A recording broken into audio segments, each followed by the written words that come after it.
돈 벌려고요. 악착같이 돈을 벌 겁니다. 네, 이 루나 코인에 투자한 이유도 시작은 이랬을 겁니다. 하지만 믿기 힘든 일이 벌어졌습니다. 고급 외제차 한 대 값 투자했는데 아이스크림 한 개 값 남았다. 루나 폭락 사태에 참 눈물겨운 투자 실패담이 쏟아지고 있습니다.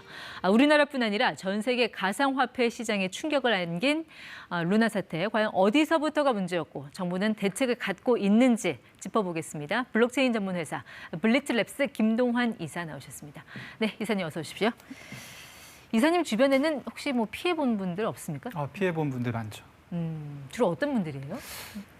보통 이런 사고가 나면 코인 잘 모르시는 분들, 초보자들이 피해가 많거든요. 근데 이번 사건 같은 경우는 특이점이 많이 알수록 더 많은 피해를 봤다. 이렇게 보시면 되겠습니다. 코인에 대해서 잘 아는 사람들이 오히려 많이 당했다. 그렇죠. 왜 그랬을까요? 이 루나라는 코인에 어떤 특이한 점이 있었던 걸까요? 보통 이제 코인 하면 변동성이 굉장히 심하다라는 인식이 있는데요. 그렇죠. 오늘 10,000원 하다가도 내일 20,000원 하고 그런 그렇죠. 거. 네. 그래서 이런 단점을 상쇄하기 위해서 코인 한 개 가격이 1달러를 추종하는 설계의 이제 그런 코인을 스테이블 코인이라고 하는데 그런 코인이 만들어졌고 저게 그 테라라는 코인? 네, 테라라는 코인이고 이 테라라는 프로젝트 자체가 이런 코인을 굉장히 잘 만들었다. 보통은 이제 저런 코인을 만들 때 실물 자산을 담보로 맡기거든요. 그런데 이거는 실물 자산이 아니라 루나라는 코인, 자체 발행한 코인을 담보로 이런 구조를 만들어서 꽤 오랜 몇 년 동안 이제 성공적으로 운영을 하면서 이제 인기가 높았던 그런 프로젝트. 그러니까 코인이 이제 변동성이 심하다는 게 단점이었는데 그걸 이제 해결한 거죠. 그거를 해결했다. 그러니까 1테라를 1달러로 묶어놨다라는 거잖아요. 그 그렇죠. 가치를요. 네. 근데 이 가치가 그러면 근데 뭐 오르거나 내리거나 할 수 있잖아요. 그때 저 루나를 담보로 썼다라는 그런 그렇죠. 얘기인가요? 네. 그 과정을 조금 더 설명을 가령 해주시면. 이제 테라 가격이 1달러보다 많아지면 요 이제 테라 시스템에 그러니까 1테라가 비싸진 거잖아요. 비싸진 거면 1테라를 가지고 가서 테라 시스템에 넣으면 1달러치 루나를 줍니다. 이렇게 되면 이제 1테라가 1달러 이하일 때 이렇게 작용을 하는 거겠네요. 1달러 미만일 경우에 그러니까 0.8달러 정도라고 치자고요. 그러니까 테라 가치가 떨어졌어요. 떨어졌어요. 그러면 이 테라를 가지고 시스템에 가지고 가면 1달러치의 루나를 줍니다. 그래서 가치가 떨어지면 다 루나로 바꿔요. 그래서 다시 가격이 올라가는. 이 시중에 있는 1테라는 그만큼 사라지기 때문에 희소성의 원리에 따라서 가격이 올라가는. 그리고 만약에 1테라가 1달러 이상일 경우에는 반대의 상황이 벌어지면서 다시 1달러로의 가격이 돌아가는. 그래서 계속 이렇게 시소처럼 왔다 갔다 하다가 1달러로 수렴하게 되는 이런 알고리즘을 가지고 있습니다. 그러니까 이제 테라하고 루나는 일종의 자매 화폐 뭐 그런 개념인 것 같고 테라의 가치가 이제 변동될 때 그 루나를 이렇게 좀 투입을 해서 그 가치를 좀 조정해주는 그런 시스템이라는 말씀이신 것 같아요. 근데 아무리 들어도 저는 그냥 저 1달러 사면 되지 굳이 저렇게 달러 가치 고정해놓은 가상화폐, 1테라라는 가상화폐를 살 필요가 있나 하는 생각이 들거든요. 그렇죠. 정말 이런 얘기를 많이 하시거든요.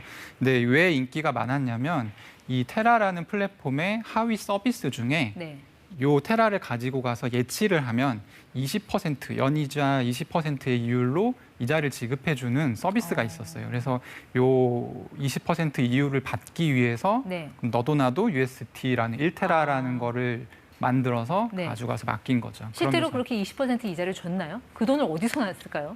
이제 그걸 이제 앵커라고 하는 대출도 해주고 이제 예금도 받는 약간 인터넷 은행 같은 그런 존재인데요. 거기서 대출을 해주면 이자를 받을 거잖아요, 거꾸로. 그리고 대출해서 받은 이자로 예치한 사람한테 20%의 이자를 이제 지급했는데 초기에는 이게 작동했어요. 왜냐하면 대출을 해가려고 하는 사람이 많았거든요. 근데 최근 들어서 예치를 하는 사람이 급증하면서 사실 이 이자 어떻게 다 감당하지? 라고 불안함을 사람들이 가지고 있을 때 누군가 대량의 테라를 시장에서 매도하면서 이 테라 가격이 1달러 밑으로 확 내려갑니다. 그래서 이거 돈 못 받는 거 아니야? 라는 이제 불안감이 투자자들을 덮치면서 계속 순환적으로 이렇게 그래서 그 99.99% 폭락했다는 얘기가 이제 거기서 나왔군요. 그렇죠. 그 불안감이 확산되면서 누군가가 대량 매도를 했고 그래서 이렇게 가치가 떨어졌다. 그래서 이제 뭐 휴지 조각이 됐다라고 하는 얘기가 나오는 건데 아니 휴지 조각은 그래도 뭐 조각이라도 어디 쓸 데가 있지만 코인은 뭐 어디 쓸 데가 있나요? 이렇게 폭락한 코인은 그 휴지 조각만도 못할 것 같은데요. 근데 이제 휴지 조각이 됐는데 네. 지금 결과적으로 가격은 또 그 휴지 조각 가격에서 몇 배 올랐거든요. 가격이 다시 올랐어요. 예, 가격이 다시 올랐고, 그러니까 코인에서는 이게 흔하게 있는 일인데, 가령 이제 이게 이렇게 되니까 상장 폐지를 하는 거래소들이 많이 있었어요. 네. 그래서 그때쯤 되면 눈치 게임이 벌어집니다. 그래서 내가 먼저 사서 네. 나중에 산 사람한테 팔면 되는 거거든요. 그래서 가격이 그렇게 좀 비이성적인 네. 양상을 보이는 경우가 있는데 이번에도 약간 지금 그런 국면이 이어지고 있습니다. 그리고 그런 건 좀 못 들어가게 막아야 되는 거 아닌가 싶기도 한데. 그런 얘기들도 많이 있습니다. 네. 이사님은 루나에는 직접 뭐 투자는 안 하셨나요? 저는 좀 바빠가지고 투자를 하진 못했는데 네. 아마 안 바빴으면 투자하지 않았을까. 근데 이런 사태가 올 거라고 예상은 하셨나요? 솔직히 말하면 이렇게 일주일 만에 99% 이상, 그러니까 완전 폭락해서 영원이 될 정도로 가치가 네. 없어질 정도로 폭락할 거라는 거는 예상을 못했고요. 근데 최근에 뭐 3, 4월부터 네. 루나가 좀 위험하다라는 얘기들은 많이 나왔고 네. 저도 이제 뭐 글 같은 거 기고하거나 칼럼 같은 거 이런 활동을 쭉 해왔습니다. 근데 그 권도영 대표라는 그분은 뭐 직접 인터뷰도 하셨다고 들었는데 네네. 그 인터뷰하면서 뭔가 좀 낌새는 못 느끼셨어요?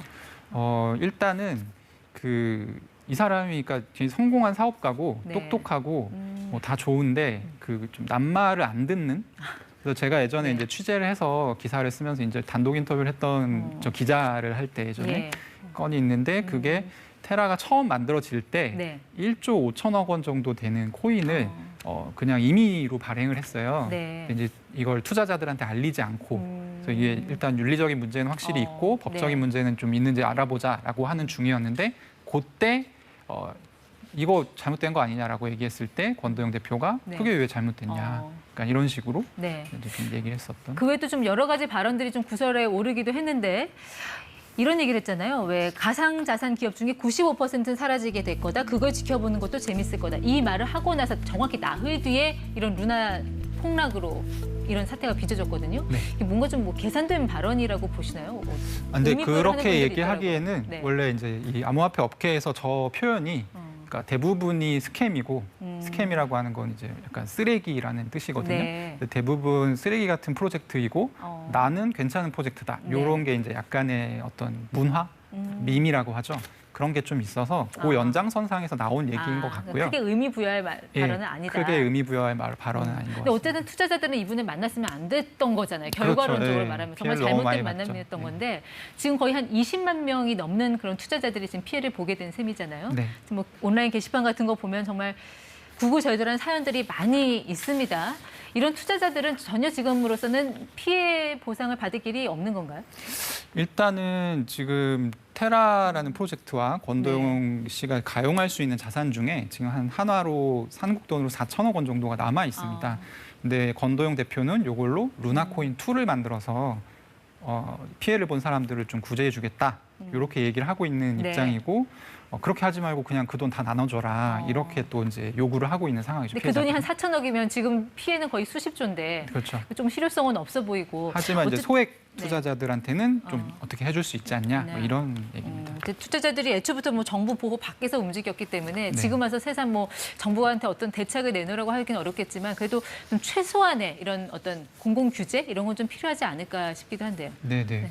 일단은 지금 너무 법제의 보호가 좀 뒤떨어져 있는 상황이고요. 그래요? 그리고 뭐 이거 같은 경우는 투자자들이 잘못 알고 투자를 한 측면들도 네. 있고 그래서 교육하는 측면이랄지 아니면 뭐 하다못해 주식시장에서는 공시가 되게 중요한데 이거 같은 경우도 그 뭐 암호화폐에도 공시 제도를 도입한달지 이런 것들이 좀 필요하지 않나 생각합니다. 자, 여기까지 듣겠습니다. 지금까지 ETY 김동완 이사와 함께했습니다. 네, 고맙습니다. 네.